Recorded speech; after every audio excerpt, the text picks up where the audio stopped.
స్తోత్రం కలుగునుగాక. హల్లెలూయా. దైవవాక్యానికి వెళ్దాం.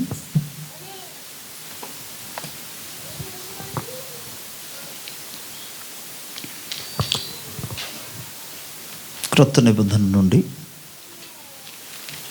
అపొస్తలుడైన పౌలు తిమోతికి రాసిన మొదటి పత్రిక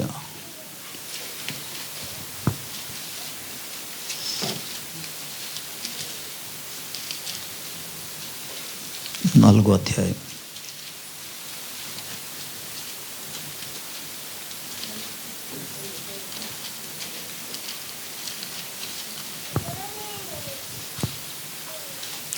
ఆరో వచనం నుండి 8వ వచనం వరకు చదువుకుందాం. తిమోతికి రాసిన మొదటి పత్రిక 4వ అధ్యాయము 6వ వచనం నుండి 8వ వచనం వరకు. ఈ సంగతులను సహోదరులకు వివరించిన యెడల నువ్వు అనుసరించి వచ్చిన విశ్వాస సుబోధ సంబంధమైన వాక్యముల చేత పెంపారుచు క్రీస్తు యేసునకు మంచి పరిచారకుడై ఉందువు. అపవిత్రములైన ముసలమ్మ ముచ్చటలను విసర్జించి దేవభక్తి విషయములలో నీకు నీవే సాధకము చేసుకొనుము. శరీర సంబంధమైన సాధకము కొంచెం మట్టుకే ప్రయోజనకరమును, కానీ దైవభక్తి ఇప్పటి జీవ విషయంలోనూ రాబో జీవ విషయంలోనూ వాగ్దానముతో కూడినదైనందున అది అన్ని విషయములలో ప్రయోజనకరమగును. ఆమేన్. ప్రార్థన.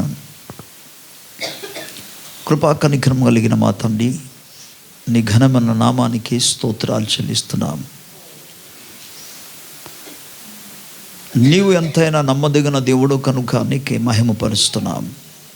మా తండ్రి, వినగలిగిన చెవులు, గ్రహించగలిగిన హృదయాలు మా అందరికీ మీరు అనుగ్రహించండి. అల్పడను నీ పాదధూనిని తండ్రి, అయోగ్యుడను నాయన మీ దాసుని నీ అందు మీరు మరుగుపరిచి నీ ఆత్మాభిషేకమునిచ్చి నాయన నీ బిడ్డలతో మాట్లాడండి. నీ కృప మీద ఆధారపడి నీ ఆత్మ సహాయమును కోరి యేసుక్రీస్తు ప్రభు నామములో వేడుకొనుచున్నాము తండ్రి. ఆమేన్.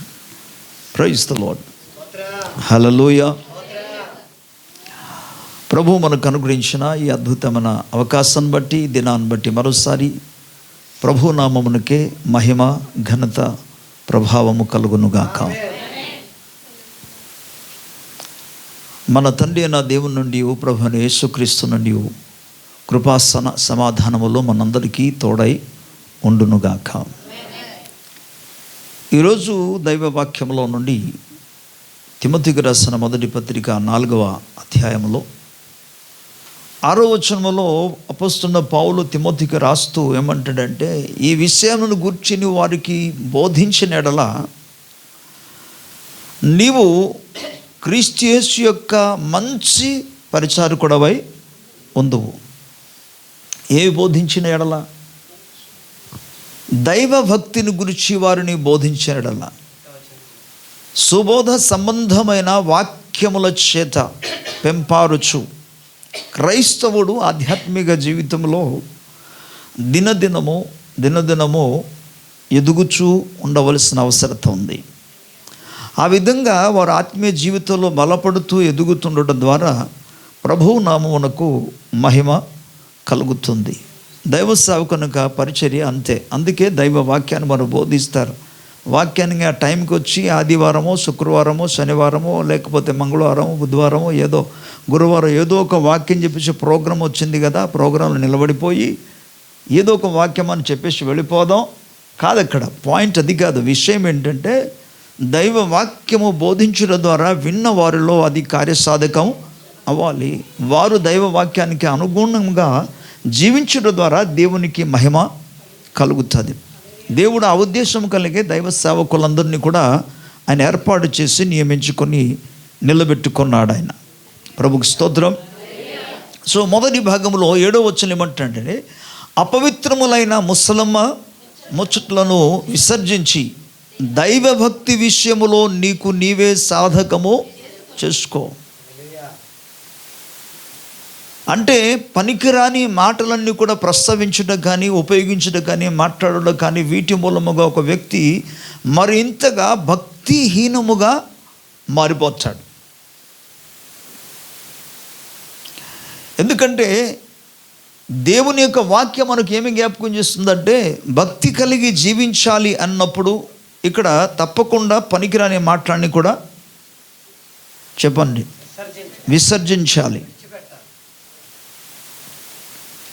వాటిని వదిలేవలసిందే. మాటలేనా? దైవ భక్తికి ప్రతికూలమైన ప్రతి స్వభావాలన్నీ కూడా తప్పకుండా విసర్జించాలి. అప్పుడే భక్తి కలిగి ఉండడానికి అవకాశం. ఎందుకు? మీకు 2 విషయాలు జ్ఞాపకం చేస్తాను. మొదటి విషయం ఏమంటాడంటే 8వ వచనంలో, శరీర సంబంధమైన సాధకము కొంచెం మట్టుకే ప్రయోజనకరములు కానీ దైవ భక్తి ఇప్పటి జీవ విషయంలోను రాబో జీవ విషయంలోను వాగ్దానములతో కూడినది అన్నందున అది అన్ని విషయములలో ప్రయోజనకరమునై ఉన్నది. స్తోత్రం. దైవ భక్తి ఇహమందును పరమందును, ఈ లోకమందును పరలోకమందును, ఈ జీవితమందును పరసంబంధమైన జీవితమందును కూడా దైవభక్తి ప్రయోజనకరమైనది. స్తోత్రం. అందుకు ఇది ప్రయోజనకరమైనది కనుక దేవుని బిడ్డలు వీటి విషయంలో సాధకం చేయమని చెప్పాడు. ఏంటి సాధకం చేసుకోవాలి? దైవభక్తి సాధకం చేసుకోవాలి. ఇది ఇహమందు నీకు ప్రయోజనకరం, అంటే నీకు మేలు కలుగజేస్తుంది. దైవభక్తి నిన్ను దీవిస్తుంది, దైవభక్తి నిన్ను ఆశీర్వదిస్తుంది, దైవభక్తి నీకు క్షేమాన్ని కలుగజేస్తుంది, దైవభక్తి నిన్ను కాపాడుతుంది. ప్రభుకి స్తోత్రం చెప్తాం. దైవభక్తి మూలముగా నువ్వు దేవుని దృష్టికి ఇష్టడుగా ఇష్టరాలుగా జీవించగలవు. హల్లెలూయా. దైవభక్తి దేవునికి సంతోషమును అనుగ్రహిస్తుంది. దైవభక్తి గొప్ప లాభ సాధకమైనది. లేఖనాలు చూపిస్తాను తర్వాత, మామూలుగా మేము జ్ఞాపకం చేస్తున్నా. ప్రభుకి స్తోత్రం కలుగునుగా. అందుకే దైవ భక్తి విషయంలో ఏం చేయమన్నాడంటే వినేసి వెళ్ళిపోమనిలే, నీవు దాన్ని అనుసరించమని చెప్పాడు, లేదా సాధకము చేసుకోమని చెప్పాడు. అభ్యాసం చేసుకోవాలి దైవభక్తి అనేది. రెగ్యులర్ లైఫ్లో, అనుదిన జీవితంలో దైవభక్తి అనేది కొనసాగించుకోవాలి. దైవభక్తి అనేది మన సాధకం చేసుకోవాలి. ఆయన చెప్పిన మాటకి అర్థం ఏంటి? ఎందుకు ఆ విధంగా మాట్లాడుతున్నారంటే, అది మీకు 2 లోకాల్లో, ఇహమందును పరమందును ప్రయోజనకరము. మీరు ఊహించండి, దైవభక్తి లేని వారు పరలోక రాజ్యంలో ప్రవేశిస్తారా? ఇంకో వచనం చూపిస్తాను. ఇదేమో ప్రభు వాక్యం మనకేం చెప్తుందంటే, దైవభక్తి ఇహమందును పరమందును ప్రయోజనకరమైనది, లేదా ఆశీర్వాదకరమైనది, మేలుకరమైనది, క్షేమకరమైనది. మొదటి విషయం. రెండో విషయం ఏం చెప్తాను, ఒకవేళ దైవభక్తి కానీ లేకపోతే ఏం జరుగుతుంది? రోమీయులకు రాసిన పత్రిక 1వ అధ్యాయం, రోమా 1వ అధ్యాయం,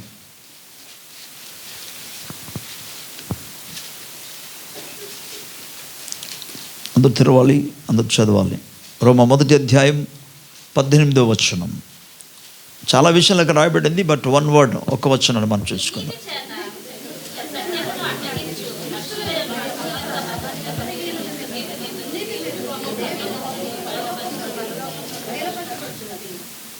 ఓకే, ఇక్కడ ఏమన్నాడు? దుర్నీతి చేత సత్యమును అడ్డగించు. అంటే సత్యము అనగేంటి? దేవుని వాక్యం.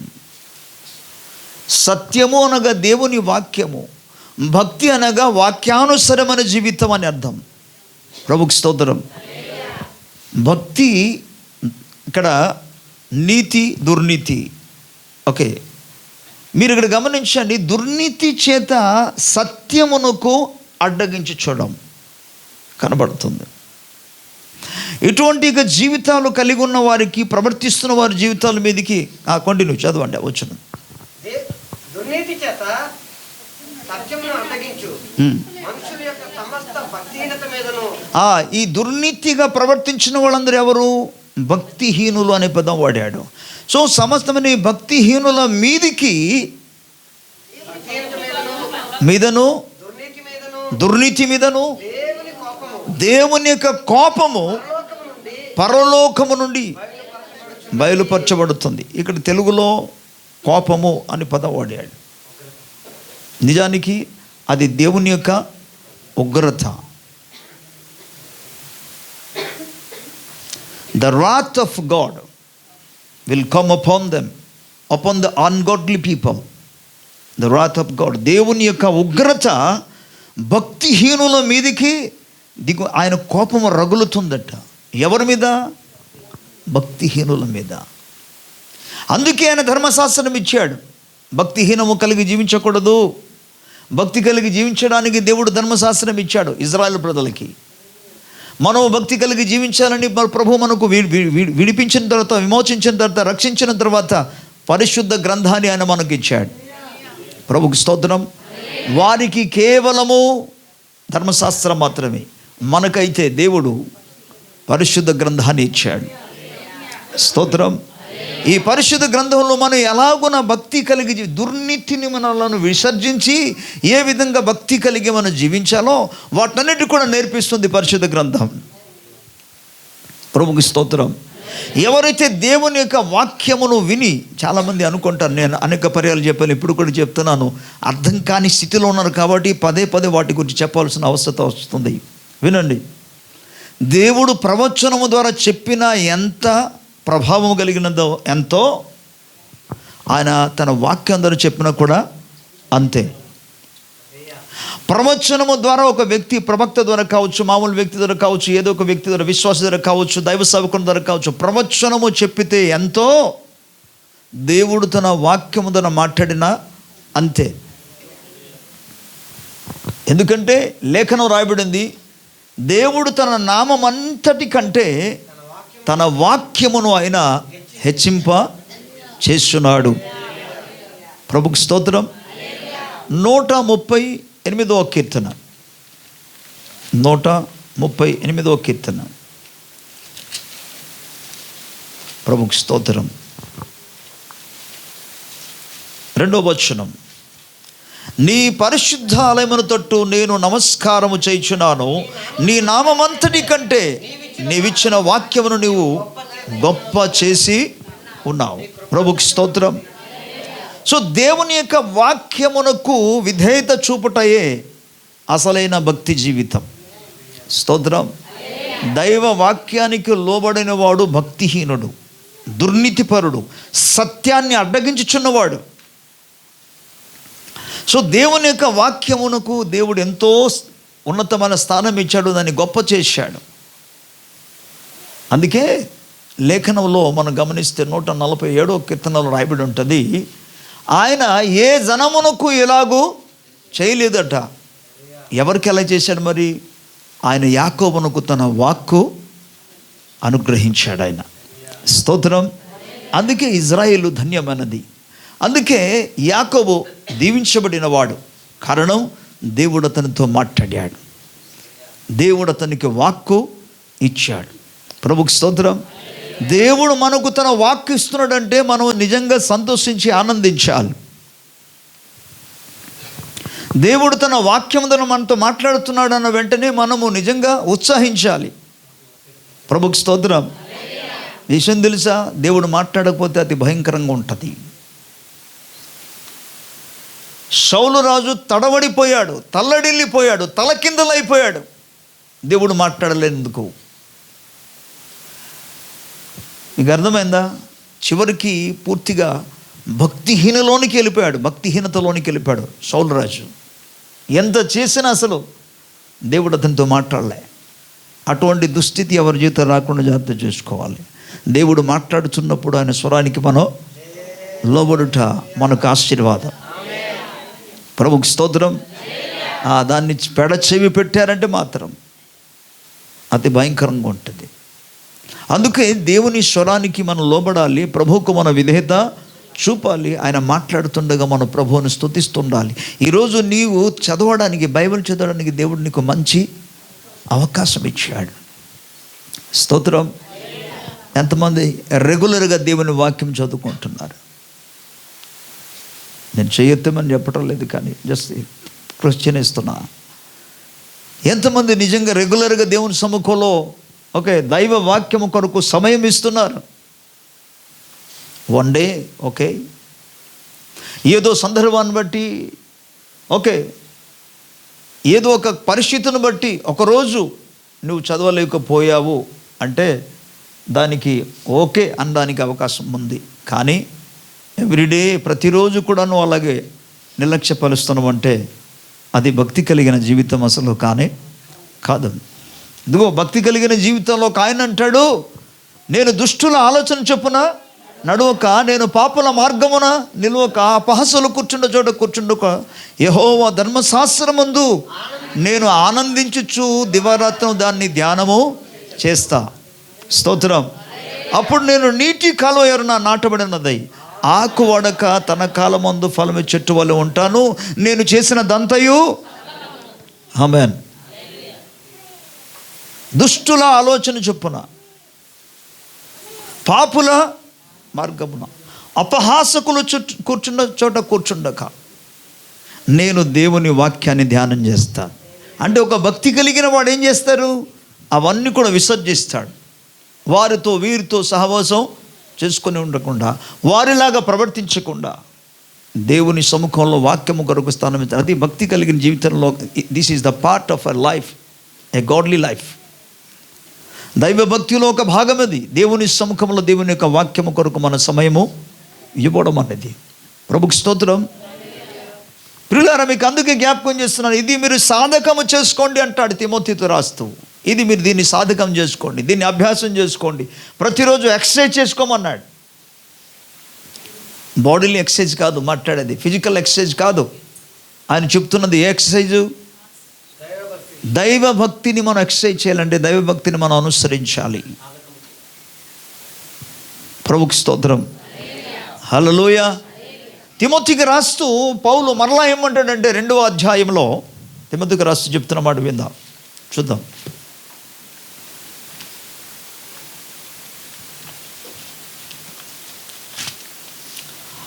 Praise be to the name of Jesus. 2వ అధ్యాయం 1వ వచనాన్ని నేను చదువుతాను. మనము సంపూర్ణ భక్తియు మాన్యమును కలిగి మాన్యతయు కలిగి నెమ్మదిగాను సుఖముగాను బ్రతుకు నిమిత్తం అన్నిటికంటే ముఖ్యముగా మనుషులందరి కొరకును, రాజుల కొరకును, అధికారులందరి కొరకును విజ్ఞాపనములను, ప్రార్థనలను, యాచనలను, కృతజ్ఞతాస్తుతులను చేయవలనని హెచ్చరించుచున్నాను. ప్రభుకి స్తోత్రం. మనము సంపూర్ణ భక్తి కలిగి జీవించడానికి ఏం చేయాలి?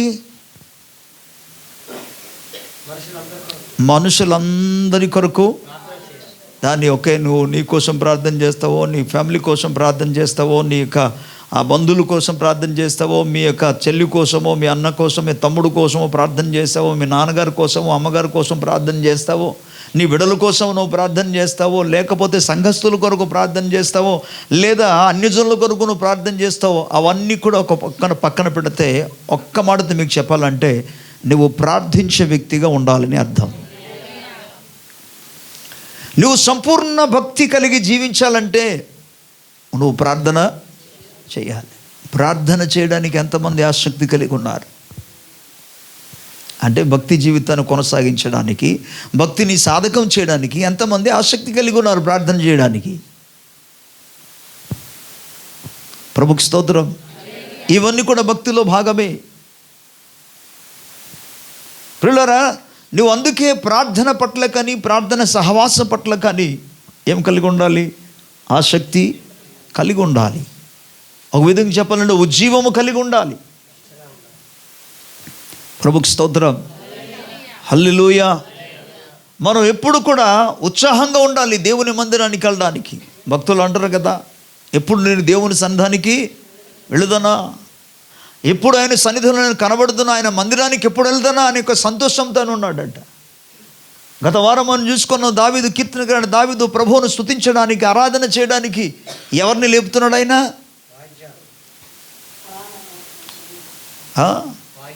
వాయిద్యాలతో మాట్లాడుతున్నాడు. వాయిద్యాలందరితో కూడా సితారా, స్వరమండలమా మేల్కొనము, let us worship the Lord, let us sing praise to God.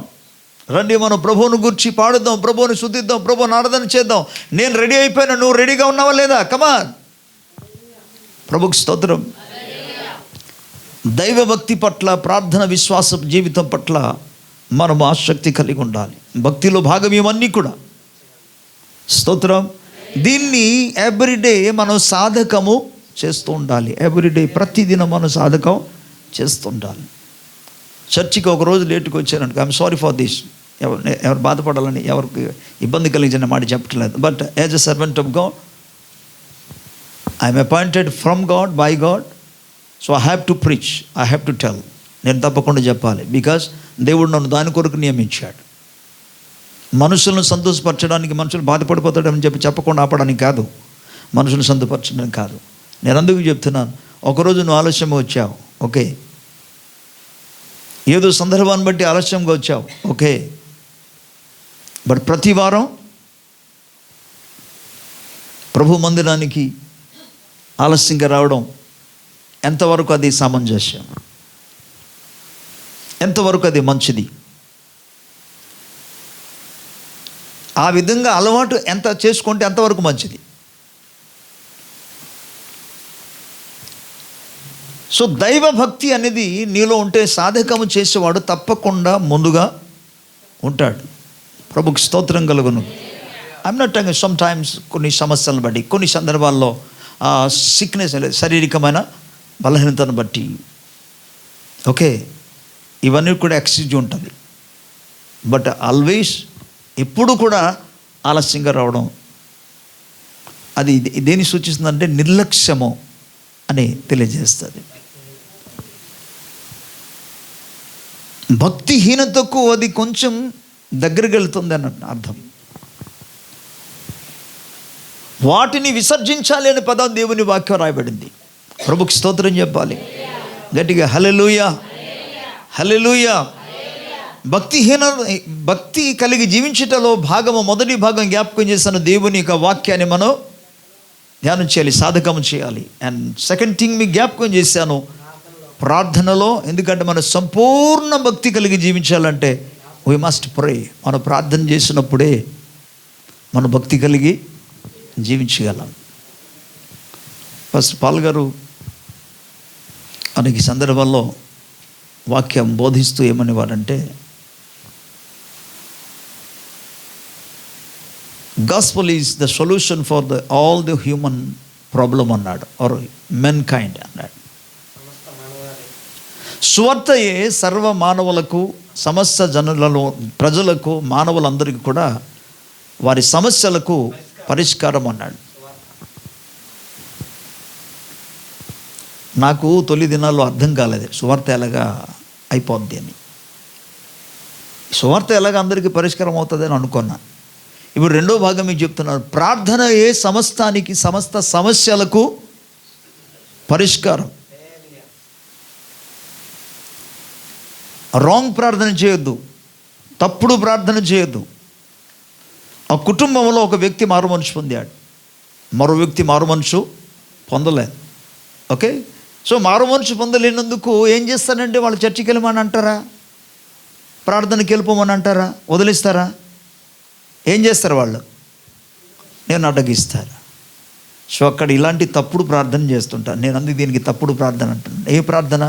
ప్రభువా, నేను చర్చికి వెళ్ళకుండా, నన్ను ఆపకుండా మా ఆయన మనస్సు, లేకపోతే మా ఆవిడ మనస్సు, లేదా మా యొక్క నాన్నగారి మనసు మార్చండి. ఆపకుండా.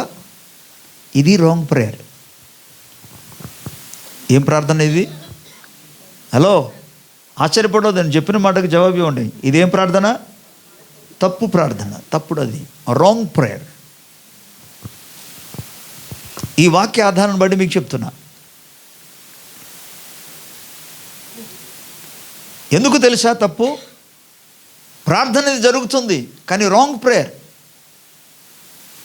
నేను ప్రభు మందిరానికి వెళ్ళటానికి ఆటంకం చేయకుండా సహాయం చేయండి ప్రభువా, మా కుటుంబ సభ్యులను ఆపకుండా సహాయము చేయండి ప్రభువా. ఇది తప్పుడు ప్రార్థన. ఎంతకాలమో ప్రార్థన చేస్తావు? అసలు ప్రార్థన ఏంటి? వాడు మారు మనసు కొరకు ప్రార్థన చేయాలి. ఇది కరెక్ట్ ప్రేయర్. ఎవరు మారు మనసు కొరకు ప్రార్థన చేయాలి? నీవు మారు మనసు పొందావు కానీ మీ కుటుంబ సభ్యులు ఇంకా మార్పు చెందలేదు, మీ నాన్నగారు మార్పు చెందలేదు అనుకోండి, ఓకే, ఇప్పుడు తన మారు మనసు కొరకు నువ్వు ప్రార్థన చేసావు అనుకో, ఆ ప్రార్థన చేయవలసిన అక్కర లేకుండా ఇద్దరు కలిసి మీరు ఎక్కడికి వస్తారు? దేవుని మందిరానికి వస్తారు. ఇప్పుడు స్వేచ్ఛ వచ్చేసిందా? ఆటంకం ఉందా ఇంకేంట్లో? లేదు. అందుకే తప్పుడు ప్రార్థన కాదంటున్నారు. ఈవెన్ నేటి రోజుల్లో కూడా ప్రభా ఈ అధికారుల హృదయాన్ని మార్చండి. ఏం చేయడానికి? వారు సరిగ్గా ప్రవర్తించడానికి, సరిగ్గా పరిపాలించడానికి. ఇవి ఒక విధంగా చెప్పాలంటే కొంత మట్టుకు ప్రార్థన చేస్తున్నాడు కాబట్టి మంచిలాగానే అనిపిస్తుంది. కానీ అసలైన ప్రేయర్ ఏంటో తెలుసా? వారి మారు మనసు కొరకు మనం ప్రార్థన చేయాలి. వారు సత్యమును గుర్చిన, రక్షణను గుర్చిన అనుభవ జ్ఞానంలోనికి, అసలు ఈ 2వ అధ్యాయంలో మొదటి 4-5 వచనం వరకు మనం చదువుకుంటే రాబడినది ఏంటంటే, ఇది మంచిది మన ప్రభువైన యేసుక్రీస్తు దృష్టికి, దేవుని దృష్టికి అనుకూలమనే ఉన్నది. ఏంటది మంచిది అనుకూలమైనది అని అంటే, ఆయన మనుష్యులందరూ, పై భాగంలో ఎవరి గురించి చెప్పారు? రాజుల గురించి, అధికారుల గురించి, ఆ సామాన్య ప్రజల గురించి, మనుషులందరి కొరకు అక్కడ అన్నారు కదా. ఇప్పుడు కింద వచనాలు కూడా ఏమంటున్నారంటే, ఆ మనుషులందరూ రక్షణ పొంది సత్యమును గుర్చిన అనుభవ జ్ఞానంలోనికి రావాలని ఆయన ఇచ్ఛయించుచున్నాడు. ప్రభుకి స్తోత్రం. సో ముఖ్యమైన ప్రార్థన ఏంటి? చాలామందికి అంశాలు చెప్పామనుకోండి, ఈ ప్రార్థన ఏంటి అసలు అనుకుంటారు. అసలు ప్రార్థన చేయవలసింది అదే. ప్రభు వాక్యం సెలవిస్తుంది, ఆయన దృష్టికి, దేవుని దృష్టికి అది మంచిదియు అనుకూలమైనది. ఆయన నిశ్చయించుచున్నాడు, ఆయన నిశ్చయిస్తున్నాడు అందరూ మారు మనసు పొందాలని. ఇప్పుడు చెప్తాను వినండి. అందరూ మారు మనసు పొందితే భక్తిహీనతకు లేకపోతే భక్తికి ఆటంకాలు వస్తాయా? నీ ప్రార్థన సహవాసానికి ఆటంకాలు వస్తాయా? రాదు కదా. మరి ఆటంకాలు ఇప్పుడు వస్తున్నాయంటే అర్థం ఏంటి? ఇంకా అందరూ మారు మనసు పొందలేదు కాబట్టి. వారందరూ మారు మనసు పొందితే అసలు భక్తికి ఎటువంటి ఆటంకము రాదు. ఓకే, అంతవరకు ఎందుకు? మీ ఫ్యామిలీ మెంబర్లోనే మీరు ఒకవేళ మీరు భక్తికి ఒక వ్యక్తి అడ్డుగా ఉన్నారనుకోండి, వారు మార్పు చెందితే నీకు ఆటంకంగా రారు కదా. అప్పుడు ఎలా ఉంటుంది? నువ్వు సంపూర్ణమైన భక్తి కలిగి జీవించగలవు. స్తోత్రం. అందుకే వీటిని సాధకము చేసుకో అన్నాడు. దీనిని మనం అనుసరించాలి, దీన్ని అభ్యాసము చేసుకోవాలి. Praise the Lord. ప్రభుకి స్తోత్రం. 2వ అధ్యాయములో 2వ అధ్యాయంలో 10వ వచనంలోనికి ఒకసారి మనం వెళదాం.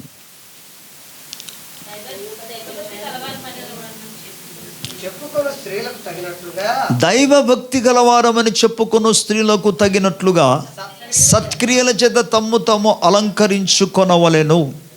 స్తోత్రం. దైవభక్తి కలిగి జీవిస్తున్నాను చెప్పడానికి మరో యొక్క సూచన ఇక్కడ స్త్రీల గురించి చెప్పబడింది. ఏంటట? సత్క్రియ. స్తోత్రం. గట్టిగా స్తోత్రం చెప్పాలి. సత్క్రియ తగినట్లుగా సత్క్రియల చేత తమ్ము తాము అలంకరించుకోవాలి.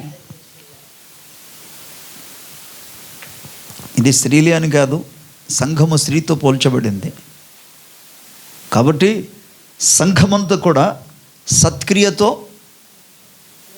అలంకరింపబడాలి. స్తోత్రం. ఏది సత్యమైనదో, అదే ఫిలిప్పీ పత్రిక రాస్తూ అంటాడు, ఏవి రమ్యమైనదో, ఏవి మాన్యమైనవో, ఏవి ఖ్యాతి గలదో. ఓకే, కాబట్టి దైవభక్తిని దేవుని ప్రజలారా సత్క్రియల చేత తమ్ము తాము అలంకరించుకోవాలి, ధరించుకోవాలి, అలంకరించుకోవాలి. అందుకే పేతురు అంటాడు, బాహ్యకమైన అలంకారము కాకుండా దైవ భక్తి అనే అలంకారము, సత్క్రియ అనే అలంకారం ధరించుకోవాలి. ప్రభుకు స్తోత్రం. గట్టిగా హల్లెలూయా. దైవభక్తి లేకుండా భౌతికంగానే మాత్రం ప్రపంచానికి ఒకవేళ లోకము దృష్టికి బాగా మంచిగా కనబడుతున్నారు అనుకోండి, అందరూ వినండి, నా వైపు చూస్తూ ఉండండి. దైవభక్తి లేకుండా మంచిగా కనబడుతున్నారు లోకానికి, అలాంటి వారిని ఏమంటారు తెలుసా? వేషధారులు అంటారు. దైవభక్తి లేకుండా మంచి అలంకారం ధరించుకున్న వాళ్ళు ఉన్నారు అనుకోండి,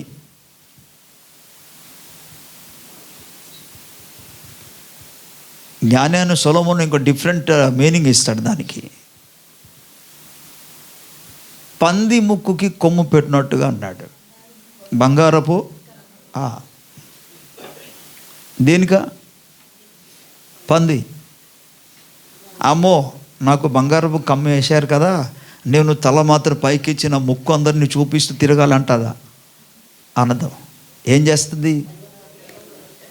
తన ముక్కులో అది ఎంత ఎన్ని వేలు కావచ్చు లక్షలు కావచ్చు, ముక్కులో అంత మంచి కమ్మి బంగారపు కమ్మి పెట్టినా అది గబగబా వెళ్ళి అది. ఇక్కడ దైవభక్తి లేకుండా లోకానికే కనుపరుచుకోవడానికి ప్రయత్నం చేసే ఏ పురుషుడైనా ఏ స్త్రీ అయినా సరే దాంతో పోల్చబడతారు. అందుకు దైవభక్తి అన్న వెంటనే మీ యొక్క అలంకారం కావచ్చు, వస్త్ర ధారణ అయినా కావచ్చు, ఎవ్రీథింగ్ అనుకూలముగా ఉండాలి. ప్రభుకు స్తోత్రం కలుగును. గట్టిగా హల్లెలూయా. పాస్టర్ గారు పక్కన మా ఇంటి ఇరుగు పొరుగు వారు చాలా భలేగా ఇది కొనుక్కున్నారు అది కొనుక్కున్నారండి, ఎంతో వెళ్ళగలిగింది. కొనుక్కోండి, ఎప్పుడేమైపోయింది? నీకేమి నష్టం? అందులో నష్టమైంది ఏమీ లేదు కదా. ప్రభుత్వం వాళ్ళు ఏమైనా మీ మీద డిమాండ్ చేశారా? నీ పక్కన ఉన్న వాళ్ళు అంత వెలది కలిగి కొంటే నువ్వు ఎందుకు అసలు తక్కువ కొనవు అని ఏమైనా అడుగుతారా? లేదా దేవుడు నేను అడుగుతాడా? కాదే. భక్తికి అనుకూలమైన సత్క్రియ ఉండాలి. వస్త్రధారణ కాదు, అలంకారము కాదు, వాటికంటే ముఖ్యమైనది సత్క్రియ. సత్ అంటే సత్యము అని అర్థం. మరలా దేవుని వాక్యమే. దేవుని వాక్యమునకు అనుకూలముగా నీ స్వభావం ఉండాలి. స్తోత్రం. దేవుని వాక్యమునకు అనుకూలముగా నీ యొక్క జీవితం ఉండాలి. అందుకే ఎప్పుడైనా సరే పరిశీలన చేస్తున్నావా? నా జీవితంలో దేవుని వాక్యానికి సరిగ్గా ఆ లైన్లో, దేవుని వాక్య లైన్లో ఉన్నదాన్ని పరిశీలన చేసుకున్నావా? ప్రభుకు స్తోత్రం. హల్లెలూయా. గొప్పలు చెప్పుకోవడం కంటే మనం నోరు మూసుకొని ప్రవర్తన ద్వారా చూపించాలి. హలో, మనము నేను ఇలాగ జీవిస్తున్నాను అని చెప్పుకొనుట కంటే గట్టిగా ప్రజలతో చెప్పుకోవడానికి ప్రయత్నం చేయొద్దు, సిగ్గుపడతావు ఒక దినాన్న. అలా కాకుండా ప్రవర్తన ద్వారా చూపించాలి, స్వభావం ద్వారా చూపించాలి. దేవుని స్తోత్రం చెప్దాం గట్టిగా. హల్లెలూయా, హల్లెలూయా. అండ్ దైవభక్తిని గుర్చిన మర్మము గొప్పది అన్నాడు. ప్రభుకు స్తోత్రం చెప్దాం. హల్లెలూయా. చూడండి మరో భాగంలో 3:16 చూస్తే, నిరాక్షేపముగా దైవభక్తిని గుర్చిన మర్మము గొప్పదే ఉన్నది. ఆయన సశరీరుడుగా ప్రత్యక్షమయ్యను, ఆత్మ విషయమున నీతిపరుడని తీర్పు పొందెను, దేవదూతలకు కనబడెను, రక్షకుడని సమాజంలో ప్రకటింపబడెను, లోకమందు నమ్మబడెను, ఆరోహణుడై తేజోమయుడాయిను. ప్రభుకి స్తోత్రం.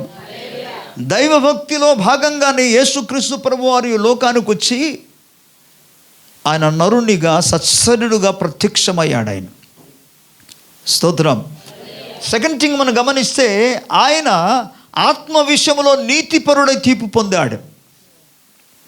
దేవునికి మహిమ కలుగునుగాక. తలపైకెత్తండి. ఆత్మలో ఎటువంటి వాడైనా నీతిపరుడు. అతనికి తీర్పు తీరిస్తే సామాన్యమైన ఇహలోక సంబంధమైన ప్రజలందరూ కూడా, భూలోకంలో ఉన్న శత్రువులందరూ తీర్పు తీరిస్తే అతనిలో ఏ దోషమో కనబడలే. అతని యొక్క ఆత్మ నీతిపరుడుగా తీర్పు పొందుకున్నది. దేవుని స్తోత్రం. భక్తిలో భాగం, దైవ భక్తిలో భాగం ఇది. నీ ఆత్మలో నువ్వు నీతిమంతునిగా, నీతిపరుడుగా తీర్చబడాలి. యేసు ప్రభు తన యొక్క నీతిని, తన యొక్క భక్తిని కనుపర్చుకోవడానికి లోకములో రకరకాలైన అనేకమైన విధాలైన శోధనలకు గురి అయ్యాడు. ఈ శోధనలన్నింటిలో కూడా ఆయన స్థిరముగా నిలబడి జయించుట ద్వారా ఆత్మలో నీతిపరుడుగా ఆయన తీర్చబడ్డాడు. ప్రభుకు స్తోత్రం. సో అంతరంగంలో నీ మనస్సాక్షి అసలు ఏం చెప్తుంది? దేవుడు మనస్సాక్షి ఒకటి ఇచ్చాడు. ప్రభుకు స్తోత్రం. దాన్ని బట్టి ఈ మనస్సాక్షి మనము ఒక్కొక్కసారి మనం చేసిన తప్పు చేస్తే తప్పుగా ఒప్పు చేసామనుకోండి, ఒప్పుగా తెలియజేస్తాడు. ఈ మనస్సాక్షి అసలు పనిచేయట్లేదంటే అది వాతవేవుడైన మనస్సాక్షి అయిపోద్ది. మనస్సాక్షి పూర్తిగా చచ్చిపోయిందని అర్థం. దైవభక్తి కలిగి జీవించాలి. నేను ఈ వాయిద్యాలు వాయించమని ఎందుకు చెప్తున్నాను మీకు తెలుసా? ఇది దేవుని కొరకు కొనబడింది, ఇచ్చారు. ఇది అది ప్రభు కొరకే, ప్రభు మహిమ కొరకు వాడబడాలి. వింటున్నారు మీరు? ప్రభు కొరకు అది వాడబడాలి. ఒక దినాన్న దేవుని సంధానికి వెళ్తే దేవుడు నాకు లెక్క అడిగేటప్పుడు, నీకు పలానిది ఇచ్చాను కదా, నువ్వు సరిగా సంఘములో మన విశ్వాసాలకు వాయించినట్టుగా అవకాశం ఇచ్చావా, లేదా అది సరిగ్గా నువ్వు వాడావా అని అడుగుతాడు దేవుడు. మీకు భయం లేదు, కానీ నాకు అడుగుతాడు దేవుడు. నాకు భయం ఉంది, దేవుని భయం. ఎవరు ఏం చేసేస్తారని కాదు, ఎవడు వాయించకుండా దాన్ని ఆపవచ్చు, ఎవరు నన్ను ఏం చేయరు, కానీ దేవుడు లెక్క అడుగుతాడు. నేను అందుకు ఏమంటున్నాను, దాన్ని ఉపయోగించాలనే ఉద్దేశంతో చెప్తాను. దేవుని స్తోత్రం. మరియు వాయిద్యాలు వాయించేవారు కూడా ఎలాగ ఉండాలి అప్పుడు?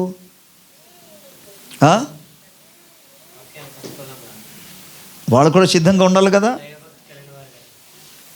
వాళ్ళు కూడా సిద్ధంగా ఉండాలా, ఉండకూడదా? వాళ్ళు కూడా వాయించడానికి వాడు సిద్ధంగా ఉండాలి, అంతే. నాకు భయం ఉంది. నేను దేవుని యొక్క వాక్యమును ఎవరైనా రాంగ్ ట్రాక్లో వెళ్ళినా, రాంగ్ వేలో వెళ్ళినా, వారికి సరిచేయగలిగినట్టుగా దేవుని వాక్యాన్ని ఉన్నట్టుగా బోధించడం నా బాధ్యత. బోధించిన తర్వాత వారు మార్పు చెందలేదు అనుకోండి, దేవునికి స్తోత్రం, నేను నా చేతులు కడుక్కున్నా, తర్వాత ఎవరి సంగతి వాళ్ళు చూసుకుంటారు, వాళ్ళు దేవునికి లెక్క అప్పగించుకుంటారు. Any person. ప్రభుకి స్తోత్రం. సో దేవుని సముఖంలో దైవభక్తి అనేది నీకు ఏం చేపిస్తుందంటే, ఏది కరెక్టు, ఏది రాంగ్, తప్పు అనే విషయాన్ని ఒప్పింపచేస్తుంది. అది సత్యాన్ని అనుసరించి, దైవభక్తిని అనుసరించినట్లుగా చేస్తుంది. ప్రభుకి స్తోత్రం. హల్లెలూయా. నీ వస్త్రధనంలో తేడా తీసుకొచ్చేస్తుంది, మీ అలంకారంలో తేడా తీసుకొస్తుంది, మీ మాటల్లో తేడా తీసుకొచ్చేస్తుంది. తేడా మీన్స్ దేవుని వాక్యానికి అనుకూలంగా తీసుకొస్తుంది. Praise the Lord. స్తోత్రం. ఇంకా అందుకే యేసు ప్రభు అని జీవితంలో ఎన్ని శోధనలు వచ్చినా సరే, శోధనలన్నింటిలో కూడా ఆయన తను తగ్గించుకొని సహించి జయించాడు. అందుకే ఆత్మలో నీతిపరుడని, కపటము. అందుకే నీ హృదయం నీకు సాక్ష్యం ఇవ్వాలి, నీ ఆత్మ నీలో సాక్ష్యం ఇవ్వాలి. ప్రభుకి స్తోత్రం. Wonderful God. దేవునికి మహిమ కలుగును గాక. అండ్ దేవుని ప్రజలారా, అందుకే దీని కొరకు సాధకం చేస్తూ ముందుకు సాగాలని దైవవాక్యం మనకు సాక్ష్యం ఇచ్చుచున్నది. ప్రభు నామానికి మహిమ కలుగును గాక. ఆమేన్. గట్టిగా స్తోత్రం చెప్పాలి. ఓకే. దైవ సేవ చేయాలంటే కూడా మామూలు విషయం కాదండి. దాన్ని ఎవరు కూడా తక్కువ అంచనా చేసుకోవద్దు. అసలు దైవభక్తిలో కానీ నువ్వు సరిగ్గా ఉండకపోతే you are unfit for the ministry. ఎవరైనా కావచ్చు. పరిచర్య కొరకు అటువంటి వారు అన్ఫిట్.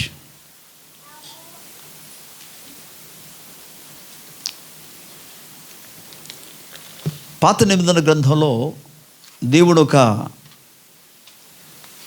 బోధను, ఒక సత్యాన్ని ఇజ్రాయేల్ ప్రజలకు తెలియజేశాడు.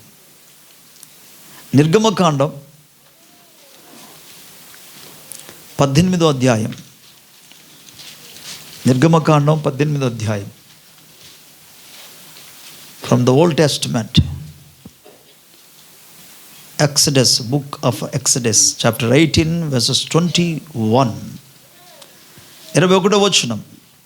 మరియు నీవు ప్రజలందరిలో సామర్థ్యము, దైవభక్తి, సత్యాసక్తి కలిగి లంచగొండులు కాని మనుష్యులను ఏర్పరచుకొని 1000 మందికి ఒకనిగాను, 100 మందికి ఒకనిగాను, 50 మందికి ఒకనిగాను, 10 మందికి ఒకనిగాను వారి మీద న్యాయాధిపతులను నియమించుము. ప్రజల్లో ఆ రోజుల్లో మోషే తప్ప న్యాయం తీర్చేవాడు ఎవరు లేరు, ఒక్కడే. అందుకే లక్షల కొద్ది ఇజ్రాయెల్ ప్రజలు ఉన్నారు, అందులో లక్షల కొద్ది ఉన్నారు. కాబట్టి రోజుకి ఎన్ని సమస్య వస్తుంటుందో మరి ఒకరితో ఒకరికి. మరి ఇప్పుడు న్యాయం తీర్చాలి. ఈయన ఒక్కడ నిలబడి ఉండడం వల్ల చాలా టైం పట్టేసేది. అందుకు వాళ్ళ మామయ్య గారు ఆలోచన ఇచ్చారు, అది దేవుని దృష్టికి అనుకూలంగా ఉంది కాబట్టి దేవుడు అన్నాడు, సరే న్యాయవంతులను నువ్వు ఏర్పాటు చేయాలి. దేనికి ఇది ఏర్పాటు? నియమించమన్నాడు, చెప్పాడు. దేని కొరకు ఎంచుకోమన్నాడు? న్యాయము తీర్చడానికి. ఇక్కడ ఏమంటాడంటే కొంతమందిని ఏర్పాటు చేయమని చెప్తూ వారి స్వభావం ఎలాగ ఉండాలని చెప్పాడు. ఇక్కడ ఎలా ఉండాలట? దైవ దానికి ముందుగా ఏమన్నాడు? సామర్థ్యము, అలాగే దైవ భక్తి, అలాగే సత్యాసక్తి, లంచగొండితనము లేనివారు. ప్రభుకి స్తోత్రం. దేవుని బిడ్డలారా, కేవలము న్యాయము తీర్చడానికే అటువంటి వాళ్ళు అవసరమైతే దేవుని సేవ కొరకు ఇంకా అలాంటి వాళ్ళు ఉండాలి, చూసుకోండి. అందుకే దైవజనులు అంటే అంత ఈజీ కాదని అందుకు చెప్తాను నేను. దైవ సేవ అంటే దైవభక్తిలో ఇతరులకు మాదిరికరంగా ఉండవలసిన అవసరం ఉంది. ప్రభుకి స్తోత్రం. ఎనీ మినిస్ట్రీలో ఇన్వాల్వ్ అయిన ప్రతి ఒక్కరు కూడా, పరిచర్లో పాలి భాగస్థులు అవుతున్న ప్రతి ఒక్కరు కూడా దైవభక్తికి అనుకూలంగా జీవించాలి. అండ్ విశ్వాసులందరూ కూడా, సంఘమంతా కూడా దేవుని ఎదుట భక్తి కలిగి జీవించాలి. ప్రతిదినం కూడా ఆ భక్తిని సాధకం చేస్తుంటారు. వస్త్రధారణ గురించి మీకు జ్ఞాపకం చేశాను. ఇప్పుడు యాకోబు పత్రిక ఒకసారి మనం వెళదాం.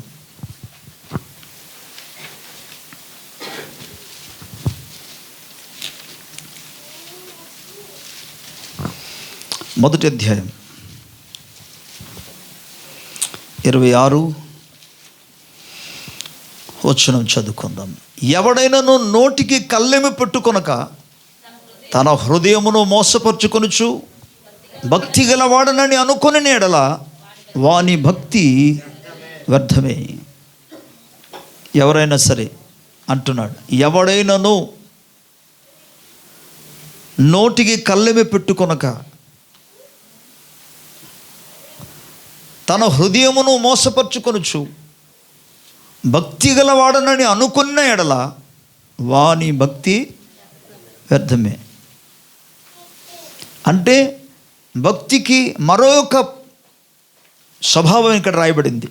ఏంటది? నోటికి కళ్ళెం పెట్టుకోవాలి. నోటికి కళ్ళెం పెట్టుకోవాలనే పదానికి అర్థం ఏంటంటే, నీవు మాట్లాడినప్పుడు ఎప్పుడు కూడా అనుకూల వచనమే పలకాలి. ఇతరులకు క్షేమాభివృద్ధి కలిగించే మాటలు పలకాలి. ఓకే, దేవునికి మహిమ తెచ్చే విషయాలు మాత్రం మాట్లాడాలి. ప్రభుకి స్తోత్రం. నీ నోట నుండి ఎటువంటి బూతులు కానీ, ఎటువంటి అపవిత్రమైన, అందుకే మనం తిమోతి పత్రిక ముందు చూసుకున్నాం, ముసలమ్మ ముచ్చట్లు, వ్యర్థమైనటువంటి మాటలు కాకుండా వినువారికి మేలు కలుగునట్టుగా, వినువారికి క్షమాభివృద్ధి కలుగునట్టుగా మంచి మాటలైనట్టు నుండి రావాలి. దేవుని స్తోత్రం. నీ మాటల ద్వారా ఇతరులు ఆదరించబడాలి. నీ మాటల ద్వారా రోగులకు స్వస్థత కలగాలి. నీ మాటల ద్వారా ప్రజలకు ఆదరణ కలగాలి, ధైర్యము కలగాలి, విశ్వాసము కలగాలి. ప్రభుకి స్తోత్రం. హల్లెలూయా. అండ్ దేవుని యొక్క వాక్యంలో ఏం రాయబడిందంటే, తన నోటిని కాసుకొనకుండా లేదా తన నోటికి కళ్ళెము పెట్టకుండా ఎవడైనా నేను భక్తి గలవాడను అంటే వాని భక్తి అంతా వ్యర్థమే. ఇప్పుడు భక్తి కలిగి జీవించాలని దీన్ని సాధకం చేయమన్నారు కదా. మొదటి లేఖన భాగంలో ఏం చూసుకున్నాం? 4వ అధ్యాయం 8వ వచనంలో భక్తిని సాధకము చేసుకోమన్నాడు కదా. ఇప్పుడు సాధకం చేయాలంటే మనం ఎవ్రీడే కదా చేయాలి, ప్రతిరోజు కూడా కదా మనం ఎక్సర్సైజ్ చేయాలి, ఆధ్యాత్మికమైనది ప్రతిరోజు మనం అభ్యాసం చేయాలి కదా.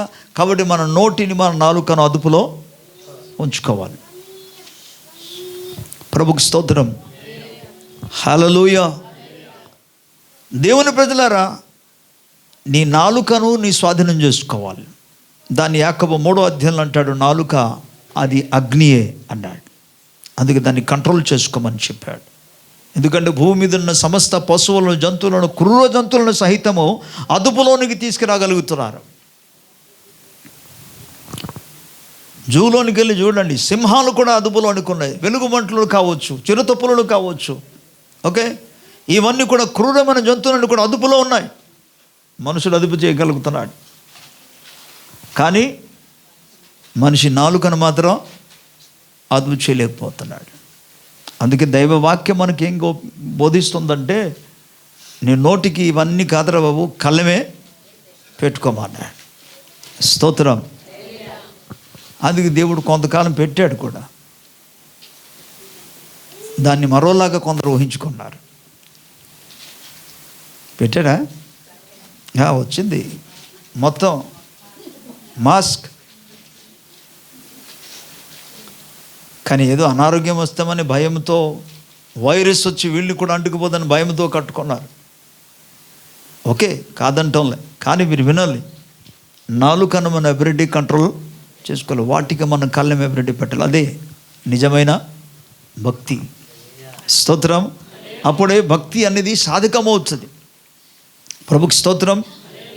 అంతేగాని నీకు నచ్చినట్టుగా నేను ప్రవర్తిస్తానంటే అది భక్తితో కూడిన జీవితం కాదు. ఇప్పుడు చూడండి ఇంకొక భక్తిని గురించి, భక్తిలో భాగాల్లో 27వ వచనంలో ఏమంటాడంటే, తండ్రి అయిన దేవుని ఎదుట పవిత్రమును నిష్కలంకములైన భక్తి ఏదనగా, దిక్కు లేని పిల్లలను, విధవరాండ్లను వారి యొక్క ఇబ్బందులలో పరామర్శించుటయు, ఇహలోక మాలిన్యము తనకు అంటకుండా తన్ను తాను కాపాడుకొనుటయే.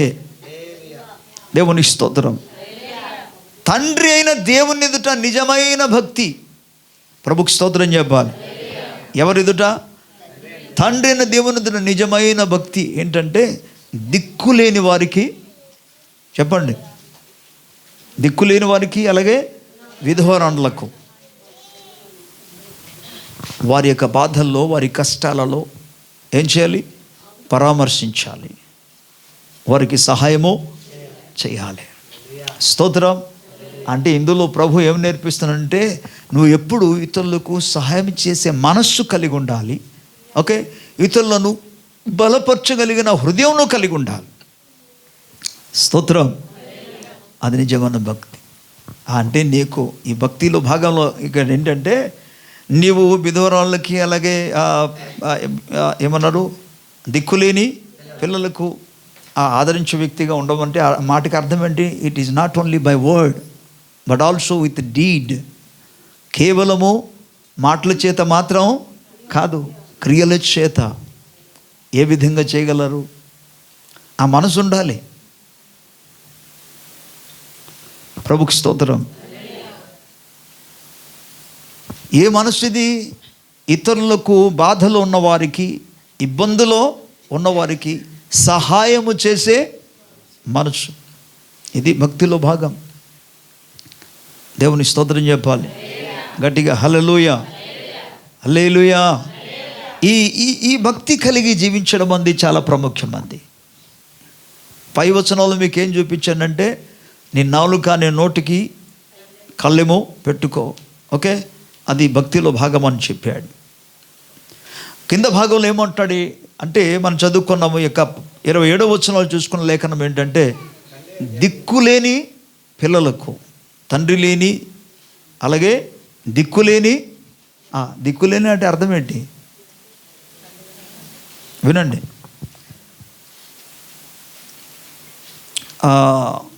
తండ్రి లేని వాడు దిక్కులేని అర్థం కాదు. అది తల్లి లేదు, తండ్రి లేదు, వారికి చిన్నాన్న లేరు, ఓకే, చిన్నమ్మ పిన్ని లేరు, ఓకే ఓకే, వారి పెద్దనాన్న లేరు. అర్థమవుతుందా? లేక వారి యొక్క తాతలు లేరు. ఇంకేమనొచ్చు, నానమ్మలక, చమ్మమ్మలు, వీరు ఎవరు లేనివారు.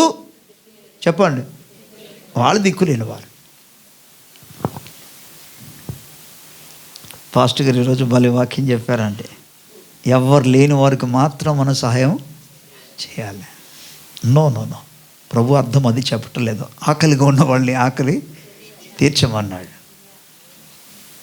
బట్ ఇక్కడ ఉన్న వాక్యంలో ఉన్న విషయాన్ని మీకు అర్థమైనట్టుగా చెప్తున్నాను అంతే. దిక్కు లేని వారు అనే పదానికి అర్థం ఏంటనేది. అటువంటి మనస్తత్వం బాగానే చెప్పారు, అలాంటి వాళ్ళని చూసుకుంటారని కాకుండా మనము ఎవరైనా బాధలు ఉంటే వారికి మనం సహాయం చేయాలి. ఎందుకు అని అంటే దేవుని వాక్యమే మీకు చూపిస్తాను, దేవుని వాక్యాన్ని మీకు తెలియజేస్తాను. అపొస్తల కార్యములో 10వ అధ్యాయంలో ఒక వ్యక్తి కనబడతాడు. అతని పేరు కొర్నేలి. ఆయన ఏం చేస్తున్నాడట? ప్రతిరోజు ప్రార్థన చేసుకుంటున్నాడు. ప్రభుకి స్తోత్రం. తన ఇంటి వారందరితో కలిసి ప్రతిరోజు ప్రార్థన చేసుకుంటూ దైవ భక్తి కలిగి జీవిస్తున్నాడట. ప్రభుకి స్తోత్రం కలుగునుగా. అండ్ 3వ భాగంలో చూస్తే ఆయన ప్రజలకు బహుధర్మము చేస్తున్నాడు. దీని గురించి దేవుడు సాక్ష్యం ఇస్తే ఏమంటాడు దేవదూత ద్వారా? కొర్నేలి, నీ ప్రార్థన దేవుని సన్నిధిలో చేర్చబడిందయ్యా. ఓకే, నీ ప్రార్థనే కాదు, నీ దాన ధర్మాలన్నీ కూడా దేవుని సన్నిధిలో అంగీకారముగా చేర్చబడింది. స్తోత్రం. ఈయన ఏం చేస్తున్నాడు? ప్రజలకు బహుధర్మం చేస్తున్నాడు. అక్కడ భక్తిహీనులు కానీ ఆకలితో అక్కడ ప్రత్యేకంగా దిక్కులేని వారి గురించి అక్కడ రాయబడలే, ప్రజలకు అన్నాడు. కాబట్టి అవసరతలు ఉన్న వారికి ప్రభువు నీకు సామర్థ్యం ఇస్తే, ఇక్కడ పాయింట్ ఏంటంటే ప్రభువు నీకు సామర్థ్యం ఇస్తే ఇతరులకు సహాయం చేయడానికి ఏమాత్రం కూడా వెనుకంజవద్దు, సంశయపడవద్దు. దేవుడు దాన్ని చూస్తాడు. కొర్నేలిని అంగీకరించినట్టుగా, అతని దాన ధర్మాన్ని దేవుడు అంగీకరించినట్టుగా, ప్రభుకి స్తోత్రం చెప్దాం, దేవుడు నిన్ను కూడా అంగీకరిస్తాడు. అందుకే అసలైన భక్తి ఏంటంటే, ఓకే, లేనివారంటే ఇప్పుడు ఇంకో పదం వాడతాను, చెప్తాను వినండి. లేనివారు అనే పదానికి అర్థం ఏంటంటే ఎవరు లేనివారు కాదు. అక్కడ లేనివారు అనగా వారికి తినడానికి లేనివారు, త్రాగడానికి లేనివారు, ధరించడానికి లేనివారు, వారికి మనం సహాయము చేయాలి. ఆమేన్. ఇవన్నీ కూడా భక్తిలో భాగం. ప్రభుకి స్తోత్రం చెప్తారా? అందుకే తిమోతి పత్రిక రాస్తూ ఈ మాట చెప్పి బహుశా ముగించడానికి ప్రయత్నం చేస్తాం.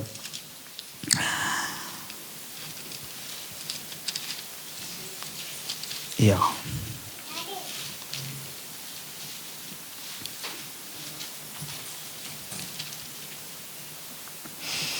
ఆరో అధ్యాయంలో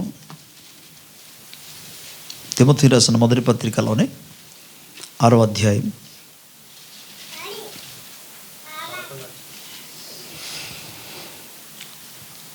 6వ వచనం, సంతుష్టి సహితమైన దైవభక్తి గొప్ప లాభ సాధనమై ఉన్నది. Praise the lord. ఏ దైవభక్తి?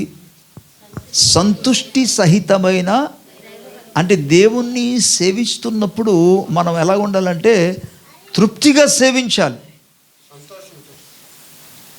అందుకన్నాడు ప్రభువుకి ఇచ్చే విషయంలో ప్రభు ఏమని చెప్పారు? మీరు ప్రభువుకి ఇచ్చేటప్పుడు ఎలాగివ్వాలన్నాడు అన్న? సనగకుండా కాకుండా, బలవంతముగా కాకుండా, ఎవడో ఒత్తిడి తీసుకొచ్చినందుకు వస్తున్నాడు, ఏం చేయాలి, ఇంకా ఇవ్వకపోతే ఒప్పుకోవట్లేదు అన్నట్టుగా అటువంటి భావంలో ఇవ్వకుండా ఉత్సాహముగా ఇచ్చేవారిని దేవుడు ప్రేమించును. స్తోత్రం. ఈవెన్ ప్రభు సముఖంలో మనం నేర్చుకుని దేవుని యొక్క భక్తి కలిగి జీవించే విషయంలో మనం ఏమాత్రము కూడా సనగకూడదు. భక్తి కలిగి జీవించే విషయంలో ఏమాత్రం కూడా మనం వెనుకాంచకూడదు. ఎందుకంటే దేవుని వాక్యం సెలవిస్తుంది, సంతుష్టి కలిగి మనం దేవుణ్ణి భక్తి కలిగి జీవించాలి దేవుని ఎదుట. స్తోత్రం. ఒక పని చేసామనుకోండి ప్రభు పేరట, ఎవరికైనా మనం సాయం చేసామనుకోండి, అందులో మనం తృప్తి కలిగి ఉండాలి. అమ్మయ్య దేవునికి స్తోత్రం, నేను ఒక పని అయినా చేయగలిగాను, ఈరోజు ఒక వ్యక్తికైనా నేను సహాయము చేయగలిగాను. ప్రభుకి స్తోత్రం చెప్తారా? ఈరోజు పలానా వ్యక్తి యొక్క ఆకలిని తీర్చగలిగాను, పలానా వ్యక్తి యొక్క బంధకంలో ఉన్న వ్యక్తిని నేను విడుదల చేయగలిగాను, లేకపోతే పలానా వ్యక్తిని నేను ప్రభువునందుకు నడిపించగలిగాను. తృప్తి కలిగి ఉండడు మనస్సులో, హృదయంలో తృప్తి, దైవభక్తి, తృప్తి కలిగి మనం చేయగలిగితే ప్రభుకి స్తోత్రం చెప్దాం. అక్కడ ఏమంటాడంటే అప్పుడు గొప్ప లాభ సాధకం. మరి లాభమా లేదా? ఎందుకంటే ఒక దినాన్న మనం ఏమి చేస్తామో దానికి ప్రతిబద్ధం. దేవుడు ఎవరికి అప్పు ఉండడు, అందరికీ ఎవరు ఏమిస్తే వాటిని మళ్ళీ తిరిగి ఎన్నో రెట్లుగా దేవుడు ఇచ్చిస్తాడు. ప్రభుకి స్తోత్రం. ప్రియులారా, ఇది భక్తిలో ఇవన్నీ కూడా భాగమై ఉన్నది. ఆమేన్, హల్లెలూయా.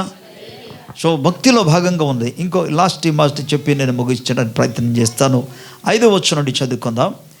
ఎవడైనాను మన ప్రభు అయిన యేసుక్రీస్తు యొక్క హిత వాక్యములను దైవభక్తికి అనుగుణ్యమైన బోధను అంగీకరింపక భిన్నమైన బోధను ఉపదేశించిన ఎడలా వాడు ఏమీ ఎరగక తర్కములను గూర్చి వాగ్దానమును గూర్చి వ్యర్థముగా ప్రయాసపడుచు గర్వంధుడును వీటి మూలముగా అసూయయు కలహయు దూషణయు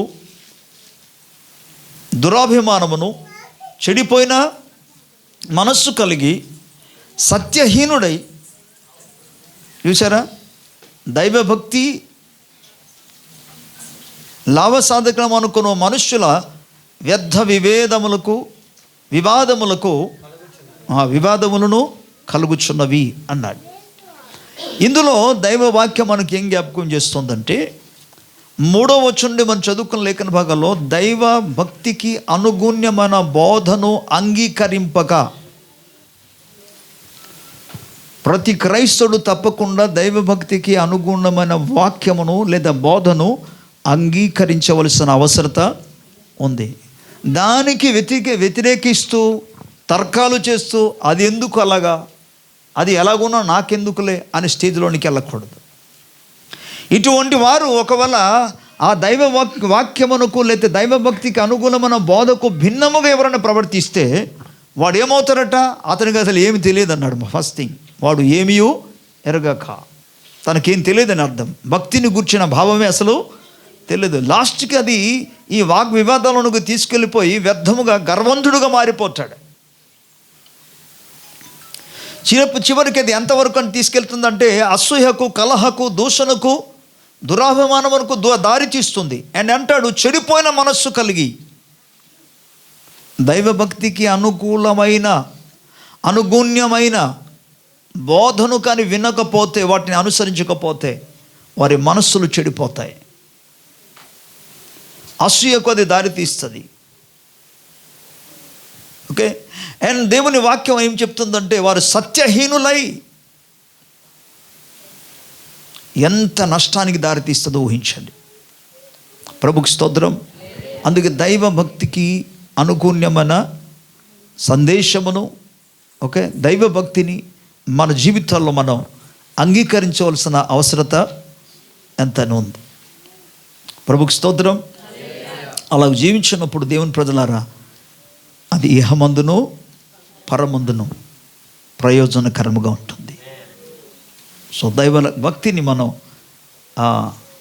సాధకం చేసుకుందాం. ఆమేన్. ప్రభు ఈ మాటలో మనందరి వెనుకల్లో ఆశీర్వదించునుగాక. ఆమేన్. చిన్న ప్రార్థన చేసుకుందాం. అందరూ తల వంచి కళ్ళు మూసుకోండి.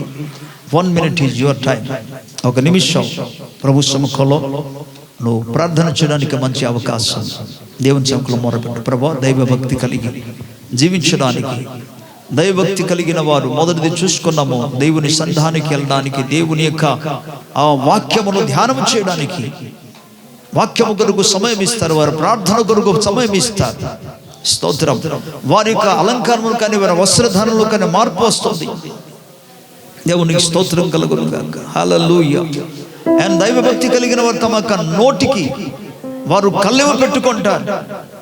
ఉపయుక్తమైన క్షేమకరమైన మాటలు వాళ్ళు పలుకుతారు. దైవభక్తి కలిగిన వారు